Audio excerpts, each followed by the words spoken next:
Este é lugar de refúgio, de abrigo, de graça. A presença de Deus nos faz bem, amém? Quantos estão felizes de estarem aqui? Deus está neste lugar.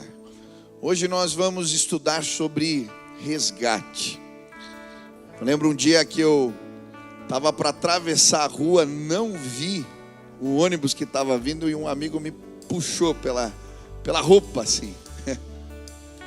E é exatamente isso que nós vamos fazer nos próximos dias. Deus vai colocar a vida de pessoas nas tuas mãos.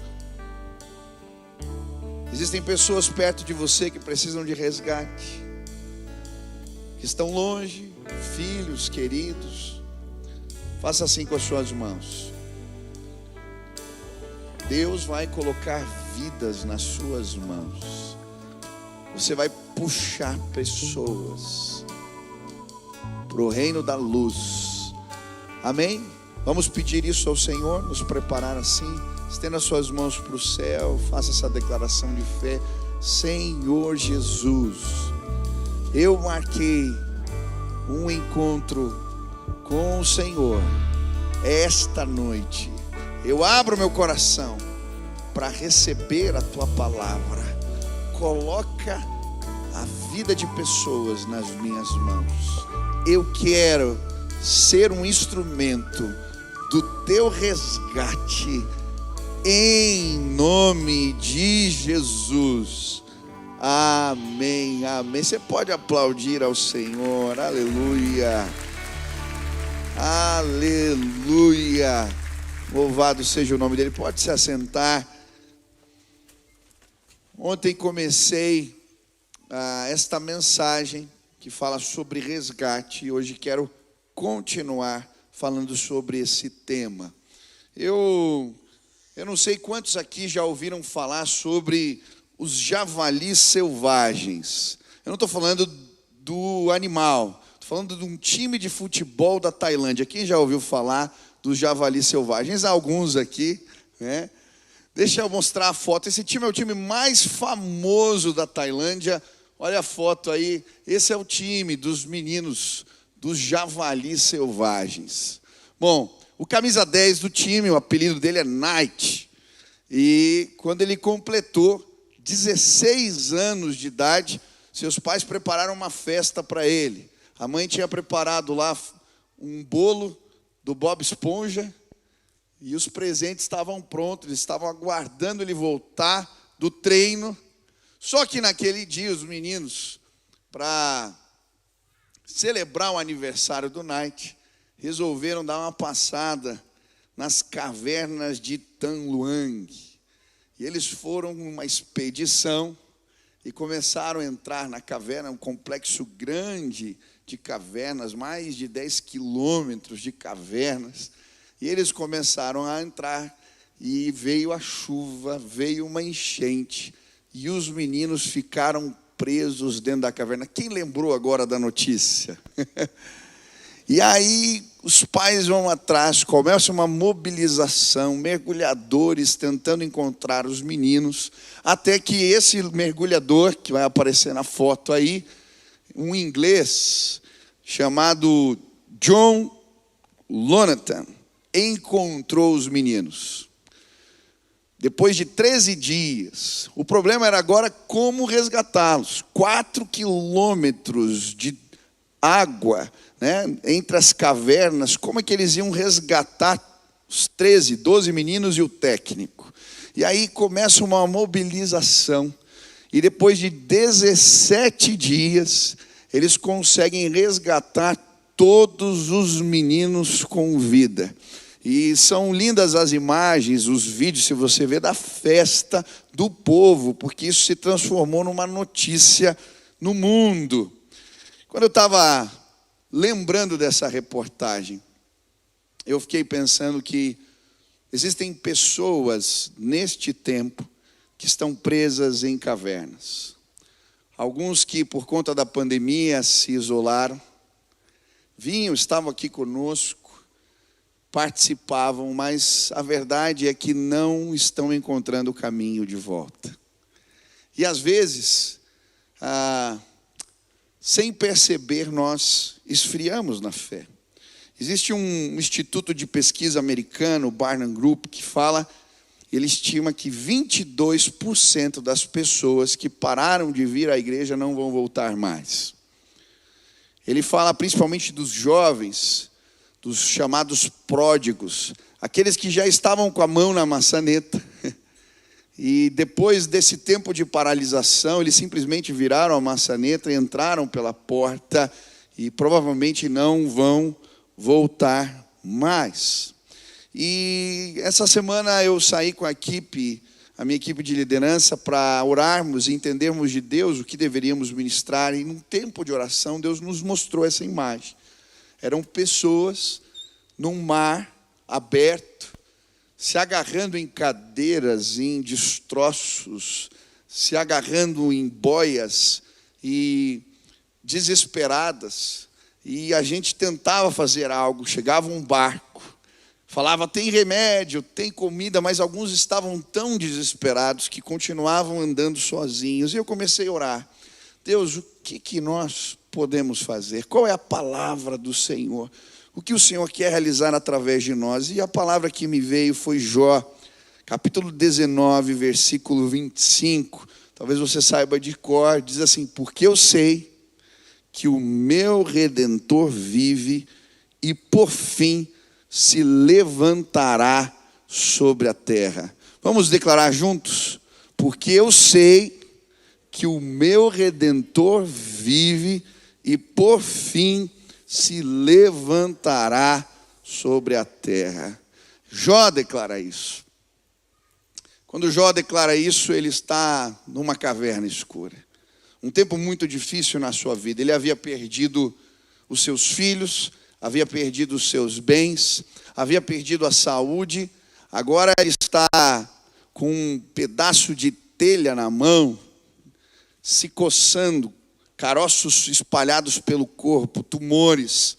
Ele está pele e osso, magro, seu hálito é insuportável. A sua esposa chega a dizer para ele, amaldiçoa e Deus e morre. Não tem jeito para você. E é nesse contexto que chega ao resgate 3 amigos, Zofar, Bildade e Elifaz. E é interessante porque no começo os amigos, vendo a situação de Jó, eles não fazem nada, eles ficam paralisados. Eles ficam 7 dias e 7 noites do lado dele só chorando em silêncio. O problema acontece quando eles resolvem falar. E ao invés de ajudar, eles colocam mais peso sobre o coitado do Jó. E sabe, muitas vezes, talvez você tenha vivido isso. Alguém bem intencionado veio te ajudar numa hora difícil. Mas, ao invés de ajudar, acabou atrapalhando. Quem já aconteceu com você? Eu lembro de um testemunho que eu vi de uma esposa de um pastor, ela dizendo que tinha perdido o filho, e algumas pessoas vieram ajudar, mas o que elas disseram não fez bem, não bateu bem, não foi legal. E eu creio que é nesse contexto, Jó ali cercado de conselhos que não estavam o ajudando, que ele faz essa declaração. É quase um grito de socorro.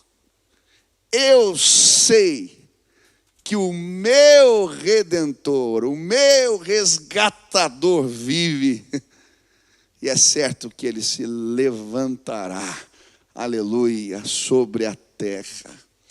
Mas o que Jó está querendo dizer? Que figura é essa do resgatador na Bíblia? O que representa o remidor? Aquele que salva, aquele que redime. O que é isso na Bíblia? Hoje eu queria olhar para essa imagem, para esse termo que é usado no Antigo Testamento para um personagem que a maioria de nós não conhece. E eu queria olhar para esse personagem, entender o que ele representa, para nessa perspectiva bíblica compreender como de fato nós podemos resgatar pessoas através do poder de Deus. Quantos querem resgatar aqui? Amém? Deus colocou vidas nas tuas mãos. Eu quero te preparar para ir buscar aqueles que Ele confiou a você. Amém? Ontem eu compartilhei dizendo que esse resgatador, ele era um guarda social. A palavra aqui que ele usa, o meu redentor, ou o meu remidor, ele na verdade tinha a ver com o contexto da casa de Israel. A palavra remi, na verdade, ela representava o parente resgatador no Antigo Testamento, que em alguns textos também é chamado de vingador. Ele era um parente não tão distante, que em momentos de necessidade, a família podia recorrer. E por isso ele era primeiro um guardião social. Quando é que ele ajudava? Quando a família perdia os seus bens, ou quando perdia os seus parentes, perdia alguém. E aí o resgatador, ele resgatava a terra. Tem toda uma explicação, vê lá o sermão de ontem, do que representa isso. Mas ele resgatava a terra, ou quando a mulher ficava viúva, ele assumia aquela família, a mulher e os filhos, e a sustentava. E a primeira coisa que Deus colocou no meu coração é que, nesses dias, nós vamos salvar, resgatar pessoas, cuidando delas. Tem muita gente que quebrou. Tem muita gente que está passando por crise financeira. Tem muita gente que perdeu os seus queridos. E Deus nos trouxe essa imagem para lembrar que o nosso papel de resgate, primeiro, é o resgate do coração, é o resgate da vida, é um resgate social. Quantos conhecem pessoas que perderam queridos? Quantos conhecem pessoas que estão passando por crise financeira? Fala, pastor, eu estou passando. Nós vamos buscar os nossos irmãos cuidando deles. A segunda imagem do resgatador era do zelador da justiça. E eu expliquei aqui que muitas vezes esse termo no Antigo Testamento é conhecido como vingador ou vingador do sangue. Era aquele cara que fazia justiça. Por isso surgem as cidades, refúgio na Bíblia. Se alguém matasse alguém de forma inocente, sem querer, ele podia se esconder nesse lugar, e esse vingador, esse zelador da justiça não podia fazer nada com ele. E aí eu expliquei que isso se cumpriu na pessoa de Jesus. Ele é aquele que veio anunciar o juízo de Deus, mas como ele faz isso? Anunciando o ano aceitável do Senhor. E aí eu expliquei sobre essa visão do Cristo, que entendeu que a justiça se cumpria nele, e agora ele está anunciando a justiça, mas falando, olha, existe algo melhor para você. Existe algo melhor para você. Sabe, a maioria de nós zela pela justiça de Deus. Você fica revoltado quando vê algumas coisas, não fica? Eu fico. Quando eu vejo notícia, quando eu vejo alguns absurdos. Mas se queremos resgatar, a gente não pode ficar tentando tirar o osso da boca. Já viu o cachorro? Tenta pôr a mão na boca do cachorro e tirar um osso seco. Ele não larga. Você vai levar uma mordida, ele vai ficar bravo. Apresenta um bife suculento para ele. Nós temos uma mensagem poderosa. O Evangelho é o poder de Deus para transformar todo aquele que crê. Nós temos alimento, nós temos banquete. Anunciem o ano aceitável do Senhor. E as pessoas vão ser restauradas. Amém? Essa foi a mensagem de ontem. Quero continuar hoje. A terceira figura, que tem a ver com esse resgatador, ele era o pagador da alforria. O que é isso? Ele era o financiador da liberdade. Naquele tempo, as pessoas podiam, para pagar as dívidas, se venderem como escravos. Era a maneira de pagar. Ele trabalhava de graça para o outro até pagar a sua dívida. Esse era o contexto. Mas o resgatador era esse parente que comprava a pessoa, resgatava da escravidão. Levíticos 25, 47 vai nos ensinar: quando o estrangeiro, o peregrino que está contigo se tornar rico, e teu irmão junto dele empobrecer, e vender-se ao estrangeiro, ou peregrino que está contigo, ou alguém da família do estrangeiro, depois de se haver vendido, haverá ainda resgate para ele. Um de seus irmãos poderá resgatá-lo, seu tio ou primo o resgatará, ou um dos seus parentes de sua família o resgatará, ou se lograr meio, se resgatará a si mesmo. Olha aqui essa ideia, esse é o resgatador. Ele paga a conta, ele financia a liberdade. Quem já leu o livro de Neemias aqui? Já leu o livro de Neemias? Lembra quando Neemias, no capítulo 5, ele começa a falar com os nobres, os homens ricos, os chefes das tribos e repreendê-los. Por quê? Ele tinha pago o resgate de muitos que por conta do tempo no exílio estavam voltando e tinham se endividado, tinham sido vendidos como escravos. Ele pagou o resgate. Mas aqueles homens agora estavam se tornando escravos de novo. E ele dá uma reprimenda neles. Esse é o contexto. A Bíblia também vai nos mostrar essa imagem em Êxodo, ao falar de Deus como aquele que resgatou o povo. E aí ele fala sobre a lei, né, em Êxodo 13, versículo 11 e 13, que envolvia os primogênitos. Diz assim: também acontecerá que quando o Senhor te houver introduzido na terra dos cananeus, como jurou a ti e a teus pais, separarás para o Senhor tudo que abrir a madre, todo primogênito dos animais que tiveres, porém todo primogênito da jumenta resgatarás com um cordeiro. E se não resgatares, cortar-lhe-ás a cabeça, mas todo primogênito do homem, os teus filhos, resgatarás. Olha aqui o princípio. Olha que bonito. Deus nos resgatou da escravidão do Egito. Ele nos tirou com mão forte, diz a palavra. Agora o que acontece? Ele está explicando, olha, por causa do resgate de Deus, todo primeiro animal vai ser consagrado. E como Deus resgatou os filhos de vocês, quando o anjo da morte veio no acampamento dos egípcios, quando o primogênito nascer, você vai pagar o resgate. Você vai lá dar oferta em favor do teu filho. Essa era a imagem que envolvia o resgatador. Ele financiava, ele pagava a fiança. Mas, pastor, como que a gente vai resgatar as pessoas dessa forma? Como que a gente vai financiar a liberdade delas? Sabe como, querido? Discipulando. Quando a gente discipula alguém, a gente está financiando, patrocinando, ajudando essa pessoa a ser liberta. Quem já discipulou alguém e viu? Na hora do discipulado, você está acompanhando uma pessoa e daqui a pouco parece que os olhos dela se abrem. E ela entende. Você já viveu isso? Quem já viveu isso? É maravilhoso. A maioria das pessoas, elas não se convertem no culto. Elas tomam uma decisão. Mas elas vão entender e viver uma mudança de vida durante um processo de discipulado. Eu lembro um discipulado que eu fiz com um jovem. Ele veio me procurar no final do culto. Ainda lá no ginásio, culto de jovens. E ele chegou e ele chorava tanto. Ele chorava tanto. Ele pediu a minha ajuda. Eu falei, pastor. Ele falou, pastor, por favor. E contou a história dele. Estava com a vida quebrada, família. Ele não era casado, morava com uma menina, tinha filho com ela. Uma confusão. E eu lembro que nós começamos o discipulado. Cada lição, quando ele entendia, ele chorava.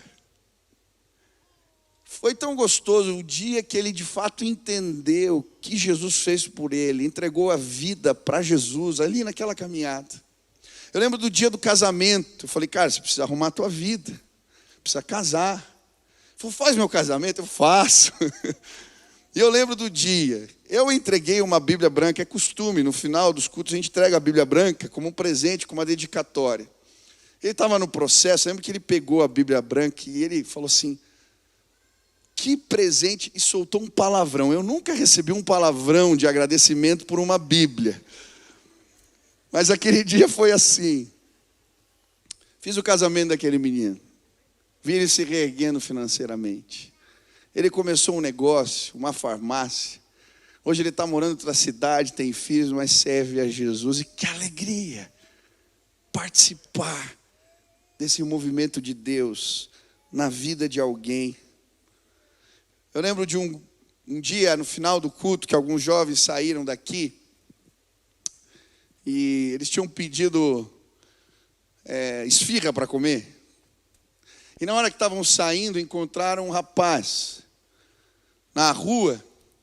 E falaram, sobrou aqui, você quer? E aí um dos irmãos que ofereceu a esfirra falou, mas Ele pegou e falou, eu quero. E ele estava comendo, ele começou a conversar, mas você quer sair dessa vida? Eu posso te ajudar. E o rapaz falou, eu quero. E ele pegou aquele moço, levou até o Ceifar, a nossa casa de recuperação. Fizeram toda ali aquela triagem, aquele processo. E aí ele patrocinou, financiou o tratamento. Ele ia lá, cuidava do rapaz, de tempos em tempos. Eu lembro quando esse menino terminou o tratamento, começou a participar dos cultos com a gente. Lembro também do dia que ele foi embora para cuidar da sua mãe em outra cidade, mas saiu daqui restaurado, resgatado. Alguém que estava morando na rua, que tinha perdido tudo. Deus levantou uma mão forte, um resgatador, alguém que pegou e disse, ei, eu posso financiar a sua liberdade. Querido, se você nunca discipulou alguém, eu quero te dizer, Deus colocou vidas nas tuas mãos. Existem pessoas se afogando, e Deus está pedindo para nós, ei, você pode fazer algo. Você pode patrocinar, financiar a liberdade de alguém. E deixa eu te dizer, é prazeroso fazer isso. Eu tenho amigos muito queridos hoje que foram discípulos. Pessoas que eu cuidei, pessoas que eu caminhei. Eu lembro de um que chegou no final do discipulado, eles faziam tudo direitinho, era um casal mais velho. Vieram ver o que os filhos estavam fazendo na igreja, no culto que vieram, aceitaram Jesus. E eu falei, deixa eu conversar com vocês, e comecei a discipular. Thalita, quando chegou no final do discipulado, eles nunca terminavam as lições, as últimas. Eu falei, o que está acontecendo? Aí passa um mês e outro, e me enrolando. Aí chegou um dia, eu falei, ei, vocês estão me enrolando? E eles começaram a rir, a gente não quer que termine. Que gostoso levá-los às águas. Que gostoso ir na casa desses irmãos. Queridos, é uma bênção. É uma bênção salvar pessoas. Deus colocou isso. É Ele que salva, mas Ele usa sim.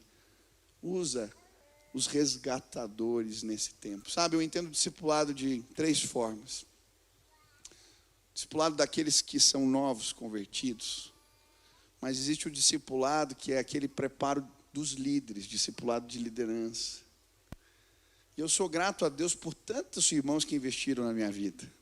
Eu lembro quando eu comecei aqui no trabalho com os adolescentes, a Marta, eu chamo de tia Marta até hoje, ela era conselheira e ela me levava na casa dela, abria as planilhas, me ensinava como organizava os acampamentos, como fazia as coisas, e ela me discipulou, ela me abençoou. Hoje eu vejo meninos pregando aqui, esses dias eu estava vendo o Tarek pregando nos adolescentes, cheio esse lugar, e eu fiquei lembrando do dia que ele foi me procurar na escada, ali do ginásio, dizendo que tinha um chamado de Deus. Esses dias eu vi o Eric ministrando com uma maneira tão linda, pregando, eu fiquei emocionado. Lembrei do acampamento, a gente conversando, e ele falando, pastor, Deus me chamou para o ministério, mas a minha mãe não vai entender, ninguém é crente na minha casa. Eu falei, cara, olha o que a Bíblia diz, aqui, ó. Ele vai colocar pai contra filho, toma a tua decisão. Ele foi lá, tomou a decisão, a mãe o abençoou. Eu tive o privilégio de estar no culto quando ele batizou a mãe dele. Gente, isso é maravilhoso. Nós vamos sim levantar pessoas. Nós vamos puxá-las. Mas eu entendo também que resgatar é treinar líderes, mas discipular a nação. Queridos, nós não vamos transformar o país sem discipulado. Deus quer levantar pessoas que nas áreas de influência da sociedade trazem os valores de Deus. Sabe, eu acredito, alguns anos atrás eu li um livro da Landa Cope, que fala modelo social do Antigo Testamento, e ela fala dessa transformação que vai acontecer quando nós, enquanto povo de Deus, igreja, entendemos quais são as áreas de influência da sociedade e nos unirmos para trazer o reino de Deus para esses lugares. E eu creio, meus irmãos, a igreja vai se unir e tem se unido. Eu vi vários movimentos. Eu estava num congresso, o pastor filipino falando que ele começou um movimento com empresários, discipulando os empresários. A igreja dele hoje tem 70 mil membros. Ele fez os empresários entenderem que eram os pastores das suas empresas. E um movimento de Deus aconteceu nas Filipinas. Sabe, quando a igreja se unir, e nós entendermos que precisamos entrar nas artes, ser protagonistas nelas, entrar na educação com projetos, com movimentos, com escolas, com faculdades, nós vamos mudar a realidade desse país. Eu creio, e a minha oração é: Deus, levanta o teu povo, levanta aqueles que o Senhor já escolheu. Meu irmão, você vai ser um resgatador desse país. Nós podemos transformar esse país. Se dermos as mãos, se entendermos, se formos intencionais, nós podemos nos organizar. Eu creio que escolas vão surgir, faculdades, movimentos novos. Deixa Deus te usar em nome de Jesus. Quantos creem que nós podemos discipular essa terra? Deus colocou vidas nas suas mãos. Deus te deu um dom, um talento. Ele quer usar você em nome de Jesus. Mas o resgatador, ele não era apenas um guarda social. Ele não era apenas aquele que pagava ou financiava a liberdade das pessoas. Ele era um tipo de Cristo. É interessante que existem personagens nas Escrituras que eles tipificam a obra que Jesus vai fazer. E é muito interessante porque esse conceito do resgatador, ele é primeiro usado no Antigo Testamento para o próprio Deus. Olha o que diz Isaías 43:1. Mas agora, assim diz o Senhor que te criou, ó Jacó, que te formou, ó Israel, não temas, porque eu te remi. A palavra aqui é: eu te resgatei, eu sou o teu resgatador, chamei-te pelo nome, tu és meu. Salmo 19:14, talvez você cantou essa música: as palavras dos meus lábios e o meditar do meu coração sejam agradáveis na tua presença, Senhor, rocha minha e redentor, resgatador meu. Eu podia ler vários textos, mas a Bíblia vai nos apresentando, e aqui nesse texto, Jó está apontando para Cristo. Eu sei que o meu resgatador vive. É uma profecia. E ele se levantará sobre a terra. E a Bíblia vai nos apresentar o cumprimento disso na pessoa de Cristo. Em Marcos 10:45, a Bíblia diz: porque o Filho do Homem também não veio para ser servido, mas para servir e dar a sua vida em resgate de muitos. Ele é o resgatador, aleluia. Em Atos 20:28, olhai, pois, por vós e por todo o rebanho sobre que o Espírito Santo vos constituiu bispos, para apacentardes a igreja de Deus, que ele resgatou com o seu próprio sangue, aleluia. Nós temos um resgatador. Ele vive, ele venceu a morte, é Jesus. Mas pastor, resgatou do quê? Em Gálatas 3:13 a Bíblia diz assim: Cristo nos resgatou da maldição da lei, fazendo-se maldição por nós, porque está escrito: maldito todo aquele que for pendurado no madeiro. Jesus nos libertou da maldição. Pastor, tinha uma maldição sobre a minha vida? Tinha. Se você ler a palavra de Deus, você vai ver que tem um trecho que fala sobre as maldições de quem não cumpria a lei. E ele começa enunciando sempre assim: maldito será se não fizer isso, maldito será se não fizer isso, maldito será se não fizer isso, maldito será se não fizer isso, maldito será. Só que sabe qual é o problema? Segundo a perspectiva bíblica, ninguém foi capaz de cumprir a lei. A Bíblia diz que não há um justo sequer. Ninguém foi capaz de cumprir a lei. Por isso, estávamos debaixo de maldição. Mas Jesus foi ao maldeiro, se fez maldição por nós, para nos livrar da maldição que a lei estabelecia por causa dos nossos pecados. Aleluia, Jesus me livrou e te livrou da maldição. Aleluia! Eu lembro bem, um dia eu estava terminando o culto, ainda era lá no ginásio, e um jovem veio me procurar. Seu amigo tinha o trazido ao culto.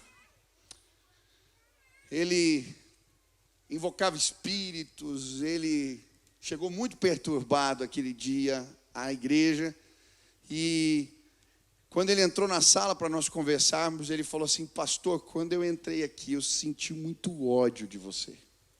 Eu não sei explicar porquê, mas eu senti muito ódio de você. E eu só falei para ele: querido, hoje Deus vai colocar a mão de bênção sobre a sua vida. E tudo isso que está ruim, Ele vai tirar a maldição. E nós oramos. E eu falei para ele: vai ter um acampamento aqui, eu queria que você fosse. O acampamento era na semana seguinte. Você topa? Eu creio que Deus tem uma obra na tua vida. E ele aceitou ir no acampamento. Chegou no acampamento. Primeiro dia que ele chegou no acampamento, nós tivemos um culto e fomos dormir. E aquela noite ele teve um sonho. Nesse sonho ele era mergulhado dentro de um rio e muita sujeira ia saindo dele. Ele acordou e falou: que sonho é esse? Outro dia o pastor Nassif estava pregando no nosso acampamento. E ele pregou uma mensagem sobre Naamã, que era mergulhado no rio. Ele falou: opa, acho que algo está acontecendo, Deus quer falar comigo. Mas ele não entendia. Só que quando o pastor Nassif estava terminando a mensagem, eu tinha convidado o grupo da Cristolândia para testemunhar. E chegaram aqueles meninos todos do coral, veio uns 90. E eles chegaram e eles entraram cantando. E eles cantavam assim: nada além do sangue, nada além do sangue de Jesus. Eu sou livre, eu sou livre, eu sou livre. E um jovem começou a testemunhar. E quando ele começou a testemunhar, ele entendeu. Ele ia ser lavado no sangue do Cordeiro. Naquele dia, aquele jovem entregou a vida a Jesus Cristo. Eu tive o privilégio de vê-lo descer as águas. Hoje ele é pastor da nossa igreja. Pastor Diego, que cuida da área de integração aqui. Deus nos livrou da maldição, aleluia. Mas Ele também nos resgata da maneira vã de viver. 1 Pedro 1,18 diz: sabendo que não foi com coisas corruptíveis, como prata ou ouro, que fostes resgatados da vossa vã ou vazia maneira de viver, que por tradição recebeste dos vossos pais. Ele veio nos resgatar do vazio, da vã maneira de viver. Sabe, quando estamos longe de Deus, não temos propósito. Ou por mais que achemos que tenhamos, é interessante porque, como vai dizer Eclesiastes, tudo parece vazio de vazio. Eu lembro uma viagem que eu fiz e tinha um homem que fazia bolhas de sabão gigante. Ele estava na praça. E ele fazia bolhas enormes assim. Ele era habilidoso. E eu fiquei observando as crianças. Elas corriam atrás das bolhas. E quando elas encostavam, elas desapareciam. E a palavra vaidade, talvez a melhor tradução para ela seja bolha de sabão. Sabe, quando a gente corre e chega lá e continua vazio. Agora, parece que eu corri atrás do vento. Jesus veio nos resgatar do vazio. Quando encontramos a Cristo, o propósito de Deus é revelado a nós. E o vazio vai embora, porque um senso de missão surge no nosso coração. Sabe como nós vamos libertar e resgatar as pessoas? Você, Deus colocou vidas nas suas mãos, na sua. Nós vamos apontar para Jesus. Ele resgata da maldição. E Ele resgata do vazio. Quantas pessoas estão vivendo perto de você debaixo de maldição? Quantas pessoas estão vivendo perto de você correndo atrás de bolhas de sabão? Quantas pessoas? Deus quer trazer propósito. E Deus quer trazer, sim, bênção, não maldição. E quando nós apresentamos para as pessoas, olha, existe bênção para você, presente de Deus para a tua vida. Quando nós explicamos para as pessoas que existe propósito em Deus para elas, elas são completamente transformadas. Eu estava ouvindo o testemunho de uma irmã que trabalha, bastante conhecida, ela trabalha dando seminários sobre sexualidade, e ela contou seu testemunho de conversão, e eu achei muito bonito. Uma amiga que se converteu, e começa a ir na igreja, e ela era a melhor amiga dela, e essa moça, ela era muito estudiosa. O propósito da vida dela estava nos estudos. E ela fala assim, eu vou lá para salvar a minha amiga dessa seita. Para tirar ela desse negócio. E a amiga não convidava ela, porque sabia que ela era contra, e ela se convidou para ir na igreja. Chegou lá com um plano, eu vou pegar tudo que esse pastor fala, e vou refutar tudo. Eu tenho explicações lógicas. E ela veio preparada nesse sentido. Ela estudava, ela auxiliava os professores procurando os erros de lógica naquilo que eles faziam. Mas ela chega no culto, e aí quando ela chega, ela sente uma coisa diferente. Uma atmosfera diferente.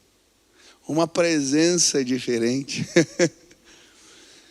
E aí, a história continua, e em determinado momento, o Senhor lhe mostra uma realidade. Ela fica ouvindo a palavra e não consegue pegar nada para refutar, porque o pastor usava só a Bíblia, e da Bíblia ela não sabia muito. Mas aquilo a toca. E quando ela está saindo, ela vai para um acampamento junto com essa amiga, depois de alguns dias, e lá Deus lhe mostra algo. Ela vê um trono assim, um relance. Um trono muito bonito, de ouro, com joias preciosas. E ela, filha de historiador, ela falou, isso aqui é um trono de um rei. Só que nessa visão, quem estava sentado no trono era ela. E tinha alguém que para ela representava Jesus, de pé, conversando com ela no trono. E ela fica indignada, o que eu estou fazendo aqui?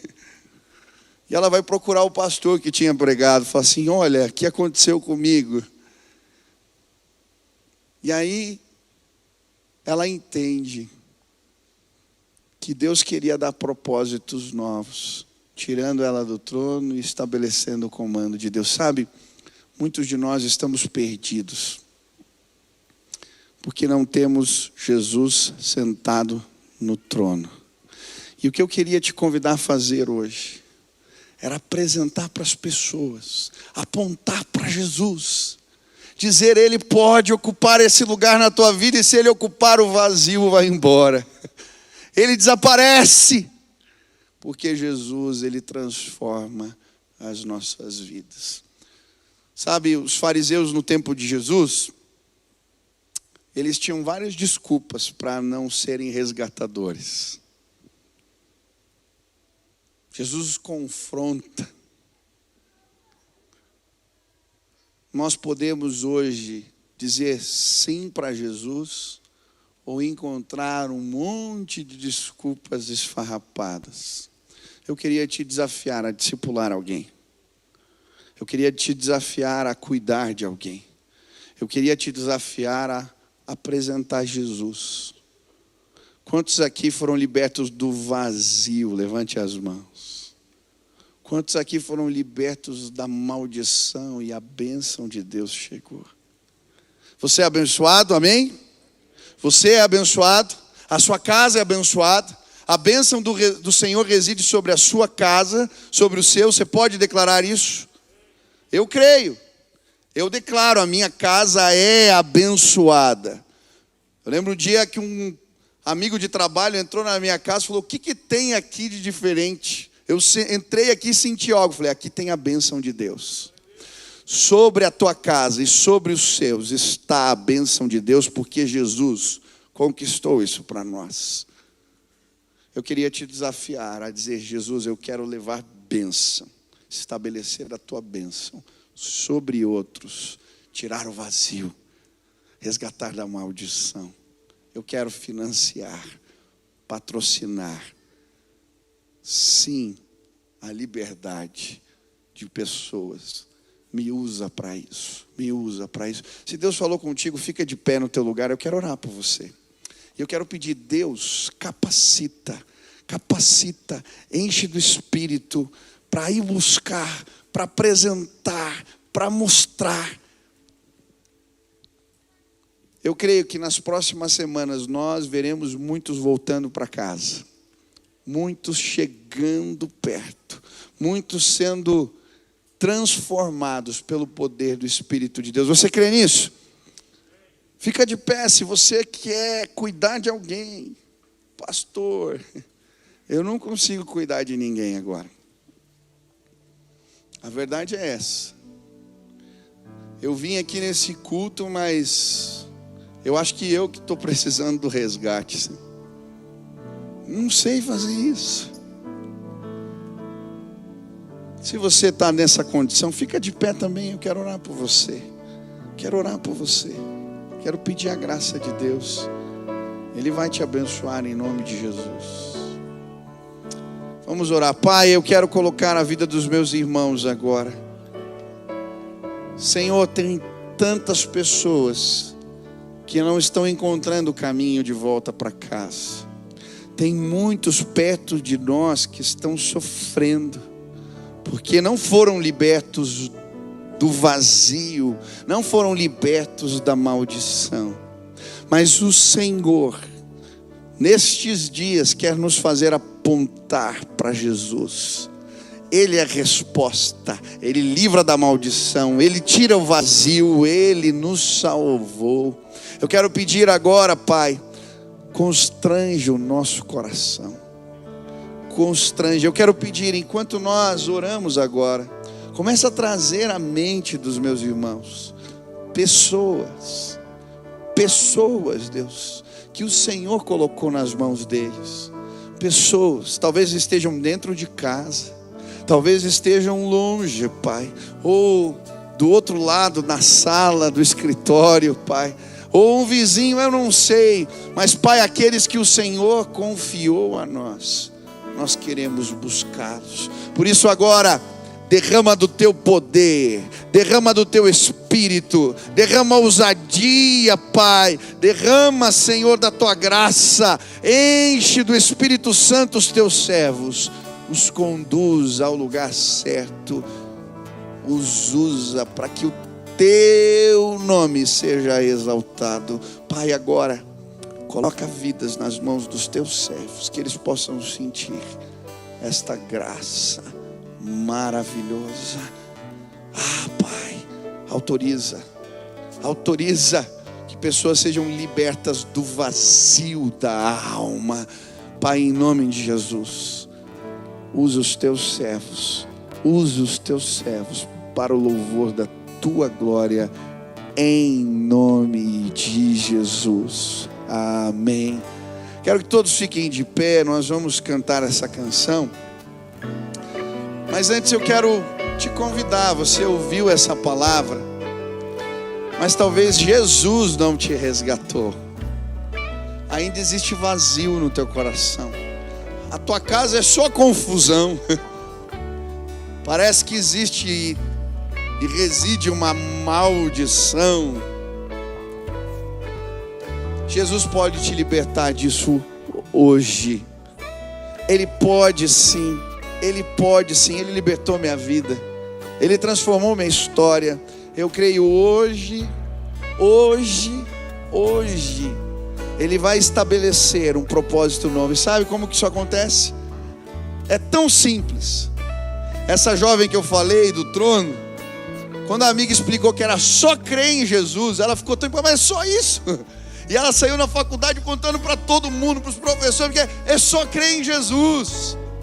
Quantos creram em Jesus e foram libertos aqui nesse lugar? É só crer em Jesus.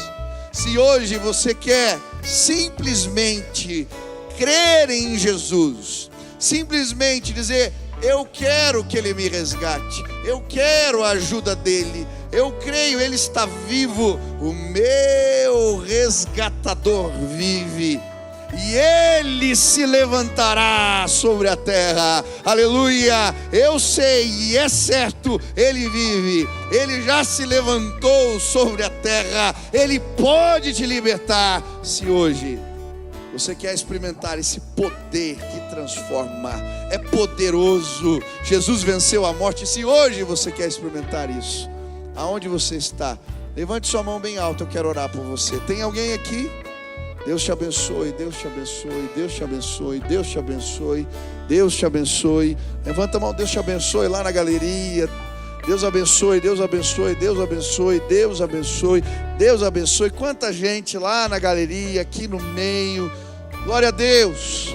Você que estendeu sua mão, repita assim comigo: Senhor Jesus, eu hoje entrego a minha vida nas tuas mãos. Me resgata, me liberta do poder da maldição, me resgata e me liberta do vazio da alma. Jesus, eu creio no Senhor, em nome de Jesus. Pai, agora cumpre a tua palavra, sela com o teu Espírito esta decisão, que os meus irmãos recebam vida nova em Cristo Jesus, vida nova em Cristo Jesus, que o vazio seja preenchido, que a maldição seja tirada, que a alegria do Senhor possa chegar. Faz algo novo entre nós, nos abençoa, Pai. Essa é a nossa oração, em nome de Jesus. Amém, amém, aleluia. Vamos cantar ao Senhor. Antes de falar, tu cantava sobre mim. Aleluia. Tu tens sido tão, tão bom pra mim. Antes de respirar, sopraste tua vida em mim. Tu tens sido tão, tão bom pra mim. Oh, impressionante, infinito e ousado amor de Deus. Oh, que deixa as 99 só pra me encontrar. Não posso comprá-lo, nem merecê-lo. Mesmo assim se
luz para as sombras, escala as montanhas pra me encontrar.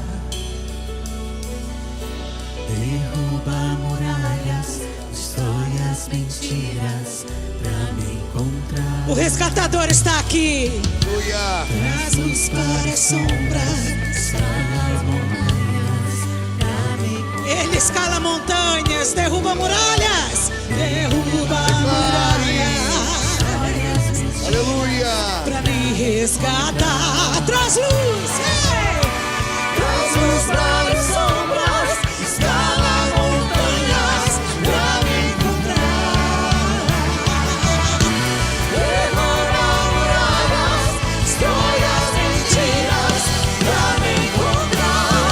Oh, impressionante, infinito, ousado amor de Deus. Oh, me deixarás 99 só pra me encontrar. Não posso comprá-lo, nem merecê-lo, mesmo assim se entregou.